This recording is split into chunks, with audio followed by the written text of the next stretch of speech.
Hello everyone and welcome to the lecture on Amazon Virtual Private Cloud VPC. So what is Amazon VPC? 1. Logically isolated network. So launch AWS resources in a logically isolated network. Amazon VPC enables the creation of virtual network for deploying AWS resources, providing control over the virtual network environment. 2. Resembles a traditional network with AWS scalability. So designed to resemble a traditional network, VPC offers the added benefit of AWS scalable infrastructure. 3. Internet gateway integration for external communication. Incorporates internet gateways to allow resources within your VPC to communicate with the internet. Subnet creation within availability zones. Enables the division of the VPC into subnets across different availability zones for resource deployment. 5th, enhance security and privacy. Offers security by allowing instances in a VPC to communicate on the AWS network, enhancing privacy and security measures. So here is the diagram. The following diagram shows an example VPC 1. So the following diagram shows an example VPC region. So this one, the top level, this refers to the physical geographical area where AWS has its data centers. Each region consists of multiple isolated locations known as availability zones. So there are 3 availability zones. Next is subnets 1, 2, 3. Subnets are segments of a VPC's IP address range where you can place groups of isolated resources. So in this case we have put some instances. Next is instances. These are Amazon EC2 instances, which are virtual servers that can run applications. They are hosted within the subnets of a VPC. And next, internet gateway. This is a horizontally scaled, redundant, and highly available VPC component that allows communication between instances in your VPC and the internet. It therefore provides a way for the instances to send and receive data to and from the internet. Then availability zone. These are distinct locations within a region. So within a region that are engineered to be isolated from failures in other availability zones and to provide inexpensive, low latency network connectivity to other zones in the same region. Each subnet must reside entirely within one availability zone and cannot span zones. Okay, features of Amazon VPC. First, subnets. A subnet is a range of IP addresses in your VPC, allowing you to deploy AWS resources. Subnets must reside within a single availability zone. So a single subnet must reside within a single availability zone. Second, IP addressing. VPCs and subnets can be assigned both IPv4 and IPv6 addresses, and you can bring your own public IPv4 and IPv6 addresses to AWS. Third, routing. Route tables within a VPC determine where network traffic is directed, facilitating the flow of traffic within and outside the VPC. Fourth, gateways and endpoints. Use gateways to connect your VPC to internet or other AWS services without using an internet gateway or NAT device. Endpoints enable private connections to AWS services. Fifth, peering connections. VPC peering allows for routing traffic between two VPCs privately as if they were in the same network. Traffic mirroring. This feature copies network traffic from network interfaces to securely and from network interfaces for security and monitoring appliances for deep packet inspections. Transit gateways act as a central hub to route traffic between your VPCs, VPN connections, and AWS Direct Connect location connections. VPC flow logs captures information about the IP traffic going to and from network interfaces in your VPC for monitoring and troubleshooting.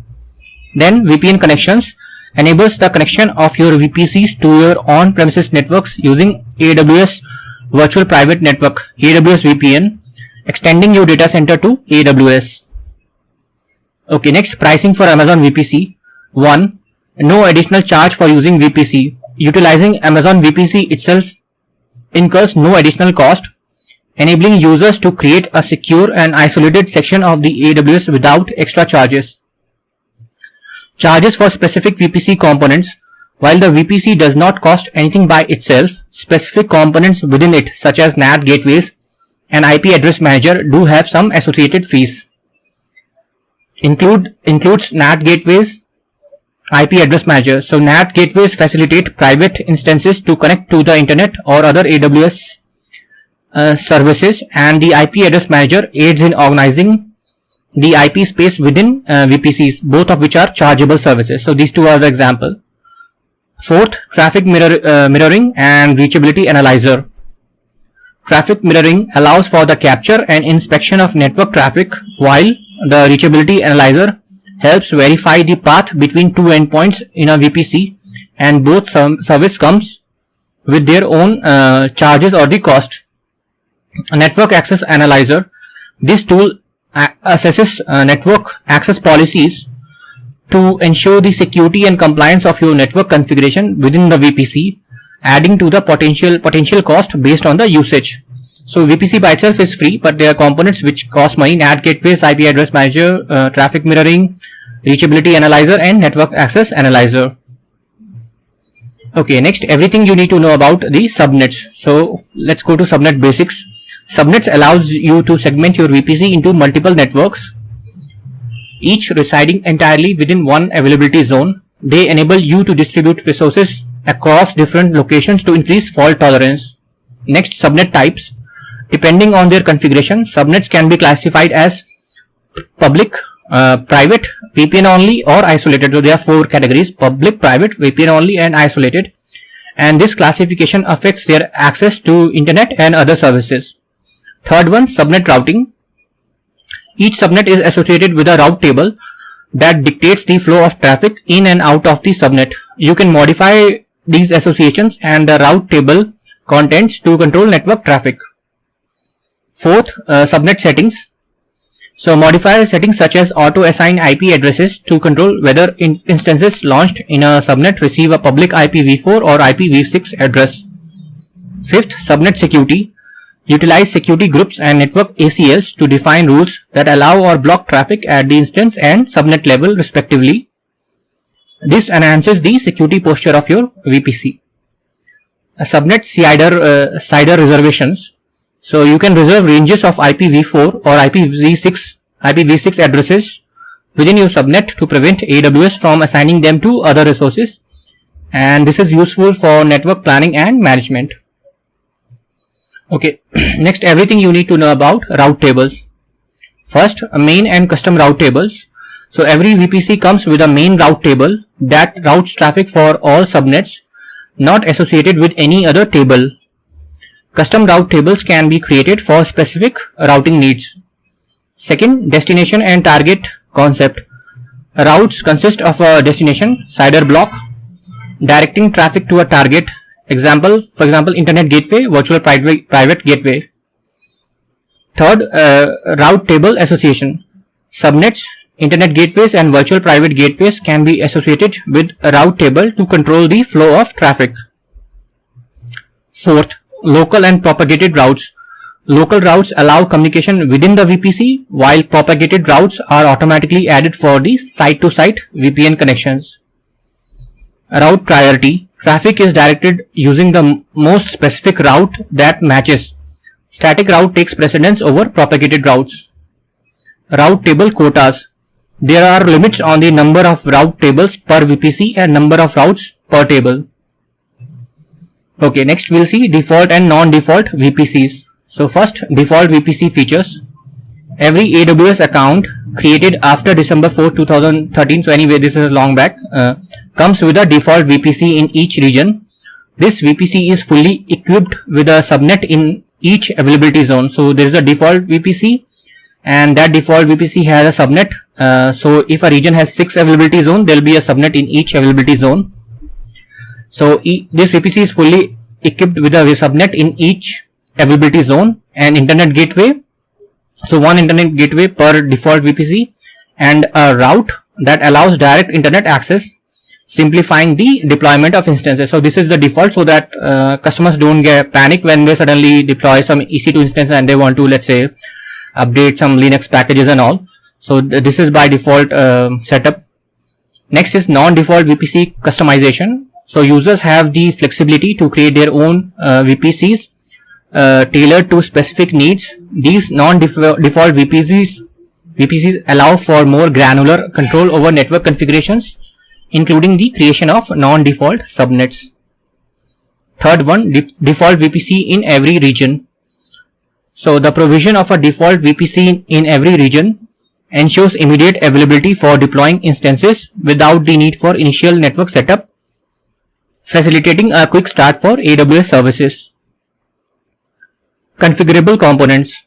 While the default VPC comes pre-configured for immediate use, AWS allows for modification of its components. Users can add more subnets, adjust route tables, and modify network access controls to fit their requirements. Okay, now how to access the internet. So these are the steps. So first, create and attach an internet gateway. An internet gateway serves as a bridge between your VPC and the internet. It is necessary for instances in public subnets to communicate with the internet. This component supports both IPv4 and IPv6 traffic without imposing availability risk or bandwidth constraints on your network traffic. Next step is add route to the route table. For instances to send or receive traffic from the internet, a route that directs internet bound traffic to the internet gateway must be added to the subnet's route table, and this setup ensures the data packets find their way in and out of your VPC. Third one, public IP for instances. Instances within your subnet will need a public IPv4 or IPv6 address to connect to the internet. This can be automatically assigned for instances launched into certain subnets, enabling direct communication with the internet and allowing internet resources to initiate connections. Configure security groups and NACLs, network ACLs. Adjust your security groups and network access control list to allow the required internet traffic to and from your instances. These configurations are crucial for managing inbound and outbound traffic, thus ensuring secure and controlled access to and from the internet. Use a NAT device for private subnets. For instances in private subnets, so this is slightly different. We were just talking about public IP v6, v4 and internet gateway, but if there is a private subnet, so for instances in a private subnet that require internet access without a public IP, a NAT, network address translation device, is used, and it allows these instances to connect to the internet while preventing direct initiation from the internet, enhancing security. So there is a NAT gateway for this purpose. Okay, next, getting started with Amazon VPC. So determine your IP address ranges. Decide on the IP address range for your VPC and subnets, ensuring they do not overlap with other networks you may be connected to. This is crucial for the network planning of your VPCs. Next, select your availability zone. Choose availability zone within an AWS region to deploy your VPC resources. This decision impacts the redundancy and fault tolerance of your application. Plan your internet connectivity. Consider how your VPC will connect to the internet. This may involve setting up an internet gateway, NAT devices, or configuring route tables for your subnets. Create your VPC. So you utilize AWS Management Console, CLI, or AWS SDK to create your VPC. You can customize your VPC to suit your specific network requirements. Next, deploy your application. Once your VPC is set up, you can start deploying applications. This involves launching AWS resources such as EC2 instances within your VPC subnets. Okay, next we'll see what is an IPv4 address. First, it's a 32-bit numerical label, we can say. IPv4 addresses are 32-bit long, enabling a vast array of unique IP addresses. So 32-bit means 2 raised to the power of 32. So it is represented in decimal format for readability. They are expressed in dotted decimal format like, for example, 192.168.1.1, and here is also one example. Okay, it is divided into 4 octets. So these addresses are segmented into 4 parts. 4 parts are octets, so they are called octets 1, 2, 3, and there are 3 dots in between, enhancing network organization. So, and each ranging from 0 to 255. So there's like this part up to 0 to 255. So here is an example: 0 to 255, 0 to 255, 0 to 255, 0 to 255. So all together this is how it IP addresses are structured. So here is an example. For example, this is 10. So it first can 0 to 255. So 10 0 1 0. So this is an example of typical IPv4 address. So if you calculate, this allows for over 4 billion unique addresses. So the 32 structure of IPv4 allows for over 4 billion combinations. So this is, if you do the math, it will be 2 power 32 comes to slightly more than 4 billion. And this is essential for internet communication. IPv4 addresses are crucial for devices to communicate over the internet, so serving as a fundamental aspect of internet architecture. Okay, next, private IPv4 addresses. So some information about that. So not internet reachable. So we have seen IPv4 addresses. Now we are talking about private. So private IPv4 addresses are isolated from the internet, ensuring secure internet communications within the VPC. Communication within VPC, these addresses facilitate seamless interaction between instances housed in the same virtual private cloud. Assigned at instance launch. When an instance is launched within a VPC, it automatically receives a primary private IPv4 address from the subnet's address range. Support for multiple addresses. Instances can be assigned additional private IP addresses known as secondary addresses for flexible network configuration. Reassignable secondary addresses. Secondary private addresses, IPv4 addresses, can be moved from one network interface to another, offering dynamic network management. And governed by CIDR range. The allocation for private IPv4 address is determined by the IPv4 CIDR range specified for the VPC, usually within RFC 1918 designated private address spaces. And private, so this is publicly routable. These addresses reside within designated IP ranges that are non-routable. So if you send on internet any private IP address, it will not, unless it is in the same subnetwork or your own private network. So within designated IP ranges that are non-routable on the internet, enhancing security and network integrity. So public IPv4 addresses. So we'll just see now public IPv4 addresses. So first slide was IPv4 addresses, how they are structured and what is the format. Now we have seen private. Now we are seeing the public IPv4 addresses. So first, types of public IPv4 addresses. Public IPv4 addresses in AWS includes elastic IP addresses known as EIPs, EC2 public IPv4 addresses. So you can bring your own IPv4 addresses, and service managed IPv4 addresses. These enable direct internet communication for resources. AWS services using public IPv4 IPv4. So several AWS services utilize public IPv4 addresses such as Amazon EC2, Amazon RDS, and Amazon VPC NAT gateway. Pricing and free tier benefits. So AWS offers 750 hours of free public IPv4 address usage for free tier customers, and beyond this, public IPv4 addresses incur charges based on usage, with specific pricing details available on the Amazon VPC price page. Controlling public IP assignment. So you can control the assignment of public IPs through subnet settings or during instance launch. Modifying the public IP addressing attribute of a subnet or disabling the feature during instance launch affects IP assignment. Security with public IPs. So instances with public IPv4 addresses must be secured properly.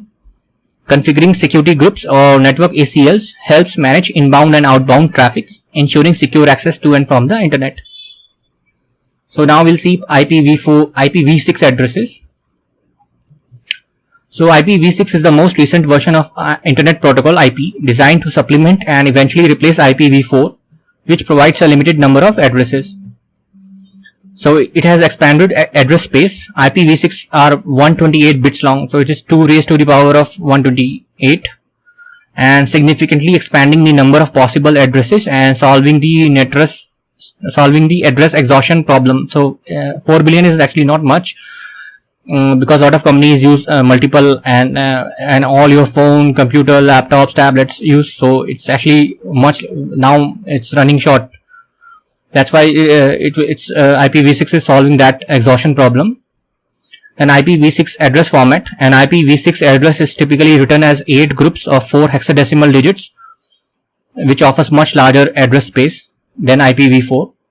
So unique local addresses, ULAs, these are IPv6 addresses intended for local communication within a network, similar to private IPv4 addresses, but with a much larger scope for uniqueness. So this is similar to private IPv4, but it's called unique local addresses. Global unicast addresses. These addresses are globally unique and routable on the internet, designed for public internet facing resources. IPv6 in AWS. AWS supports IPv6 across a variety of services, including Amazon VPC, allowing resources to communicate over IPv6 for both internal and external communications.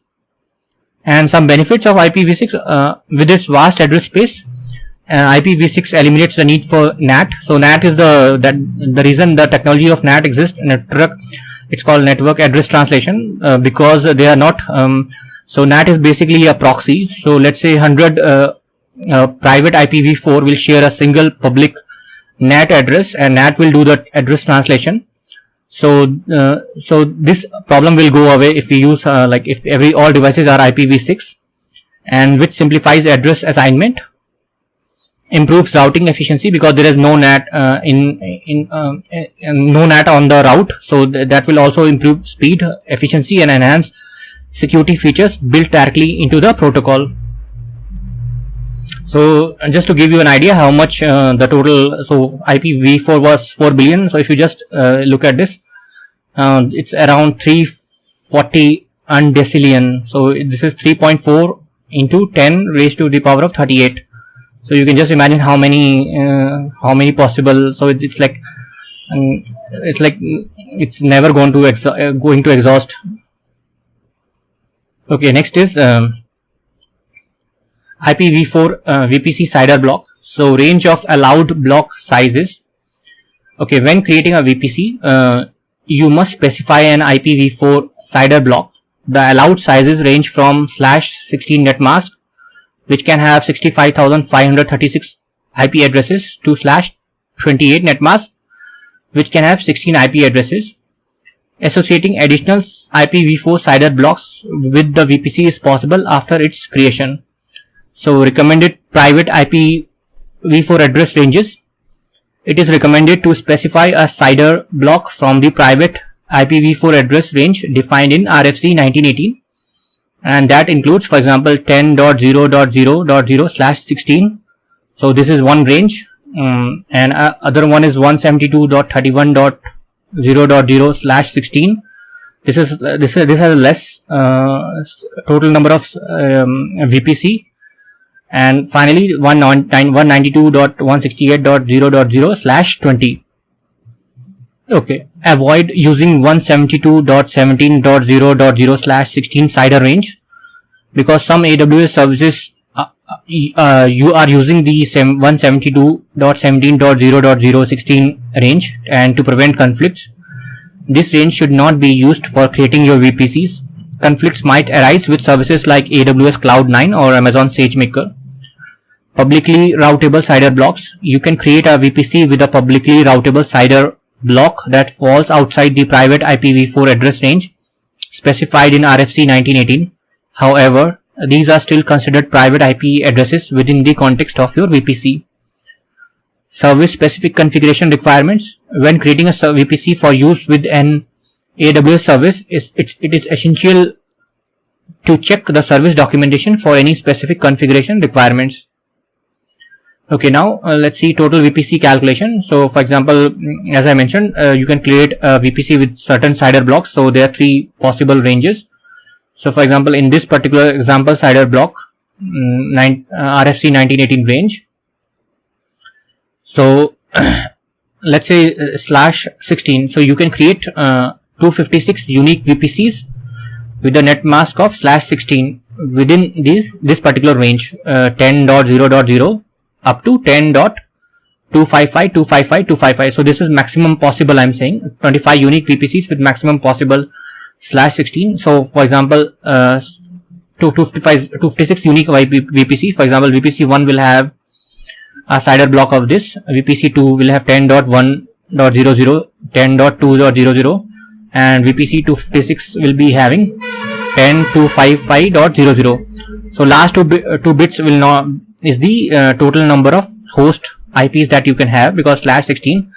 So if it is, for example, if it is /20, you can have only here number of hosts will be, it's divided like number of host IPs that you can have.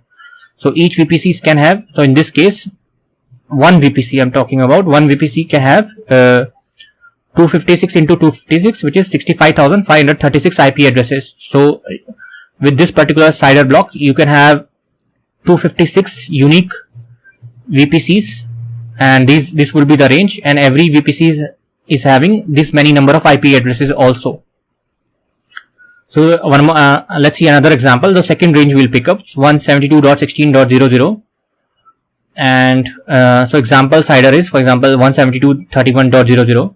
So you can create 16 unique VPCs with a net mask of, so in this case it's 16, not 256, because the range is a bit smaller, within 172.16 up to 172.31.255. So this is the range as per the documentation. So it starts from this, and final last one is this one.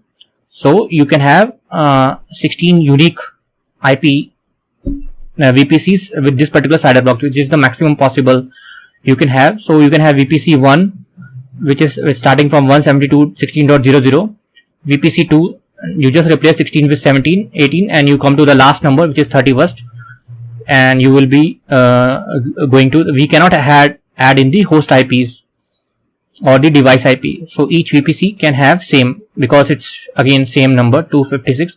So 256 here, 256 here, 256, 256, that will come to 65,536 IP addresses. Okay, subnet CIDR blocks. So CIDR notation for subnet IP addresses. The IP addresses within a subnet are represented using same CIDR classless inter-domain routing known as CIDR notation, which can be identical to VPC CIDR block for a single subnet or subset for multiple subnets. So you can have one VPC with just one subnet, so it can have exactly same VPC CIDR. Subset creation for multiple subnets. So it's possible to divide a VPC CIDR block into multiple subnets without overlapping CIDR blocks. For example, a /24 block supports 256 IP addresses, which can be divided into two /25 blocks, each supporting 128 IP addresses. So tools for subnet CIDR block calculation. So there are various online tools and calculators available to assist in determining the appropriate IPv4 and IPv6 CIDR blocks for your subnet. Reserved IP addresses in subnets. In each subnet, the first 4 and last IP addresses are reserved and cannot be assigned to resources. So in every subnet, first 4 and last IP are reserved and cannot be assigned to resources, and this includes addresses for the network, VPC router, AWS DNS server, future AWS use, and network broadcast address. So allowed CIDR block sizes for IPv4 and IPv6. Subnets can have IPv4 CIDR blocks sized between /28 and /16 netmask. For IPv6, the netmask length can range from /44 to /64 in increments of /4. This is only for IPv6. Okay, basic VPC. So each VPC automatically comes with the following resources: 1. Default DHCP option set. 2. Default network ACL, default security group, main route table. You can create the following resources for your VPC: 1. Network ACLs, custom route tables, security groups, internet gateway, and NAT gateways.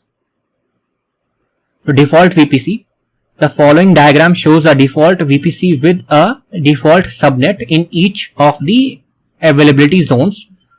VPC's CIDR range is 172.31.0.0/16. The three subnets have a range of 172.31.0.0/20, 172.31.16.0/20, and 172 31.32.0/20 respectively. The route table contains an entry to allow to the egress public internet connectivity. So the route table contains an entry which will allow the outgoing public internet connectivity via an internet gateway. So this is this one. So this is how we specify the internet connectivity. We just have to like it will show up as a drop down, and if there is any internet gateway, it will just show up. You can just have to attach, and any traffic which is not part of the subnet or the VPC will automatically go to the public internet, and otherwise it will stay in the private network, subnet or VPC.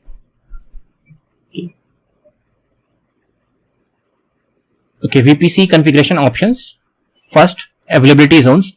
So utilize multiple discrete data center within an AWS region for enhanced fault tolerance and scalability.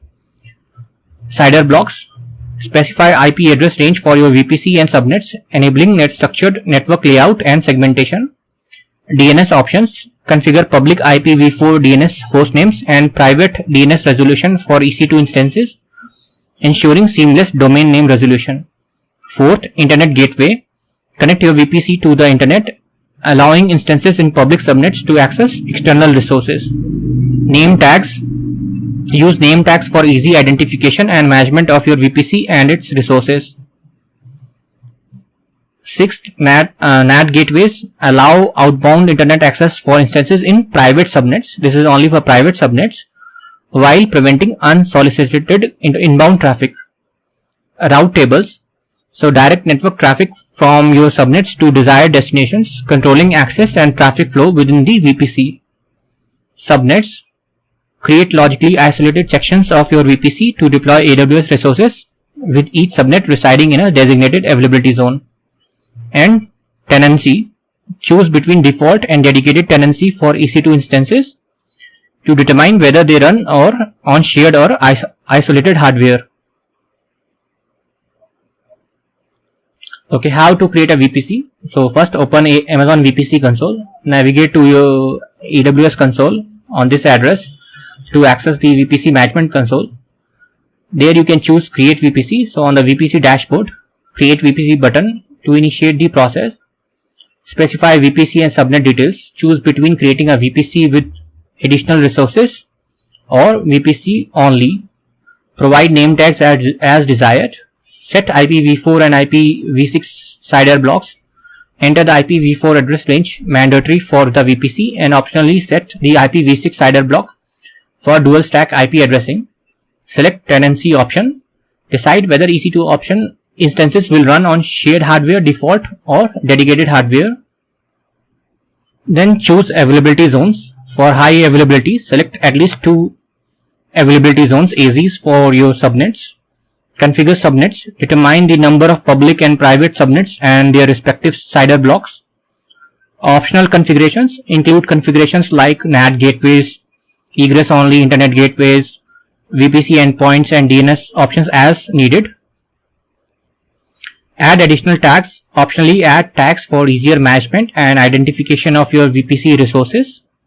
And finally, review and create. Finalize your configuration in the preview pane and then click create VPC to provision your new VPC. Okay, now everything you need to know about the internet gateway. First, horizontally scaled, redundant and highly available, designed for high availability and redundancy, eliminating bandwidth constraints and availability risks. Supports IPv4 and IPv6 traffic, facilitates both IPv4 and IPv6 communication between your VPC and the internet without any limitations, enables VPC to internet communication, allows resources in public subnets to connect to the internet and vice versa, facilitating interactions with EC2 instances from your local computer. A NAT for IPv4 and not required for IPv6. So performs network address translation for IPv4 traffic, making IPv4 addresses public and eliminating the need for NAT. Configuration steps for internet access. So this involves creating and attaching an internet gateway to your VPC, directing internet bound traffic through it and ensuring instances have public IP addresses, so which we have already seen. Security groups and NACLs for traffic control, essential for managing and allowing the desired internet traffic to and from your instances. Use NAT devices for private subnet access. For instances in private subnets that require internet access without public IP addresses, NAT device provides a solution by enabling internet connectivity while blocking inbound connections. Okay, next, everything you need to know about the NAT gateway. So we have seen the internet gateway in the previous, now is the NAT gateway. First, NAT gateway is a highly available AWS service that allow instances in private subnet. So this is for private subnet to access the internet or other AWS services, but prevents the internet from initiating a connection with those instances because those have private EC2 IP addresses and private subnet. So you can only go out like outbound. Cannot be any incoming. So there cannot be any inbound connection initiation. So like I cannot from my public internet cannot reach to the private IP addresses through the NAT gateway. But if I initiate a connection from EC2 private EC2 instances through NAT gateway, it's possible. For example, I'm on a Linux machine. I want to download some packages and all. So creating and managing NAT gateways. To utilize a NAT gateway, you must first create it, attach it to the VPC, then configure your route tables to direct internet bound traffic from your private subnet through the NAT gateway. Fourth, configuration for internet access. For instances in private subnets to access the internet, you must ensure they are routed through the NAT gateway. This involves editing the route tables associated with these subnets. NAT gateway operations. You can perform several operations with NAT gateways, including creating, deleting, and editing. Each NAT gateway is created within a specific availability zone for redundancy. And use cases for NAT gateways. NAT gateways are essential for scenarios where instances in private subnets need to initiate. This is you need to remember, when private subnet need to initiate outbound internet traffic without being directly accessible from the internet. And pricing and data transfer. While there is no charge for the NAT gateway itself, you incur charges for the data transfer through the NAT gateway. Pricing varies based on the amount of data and the region also. And that's all. Thanks for watching.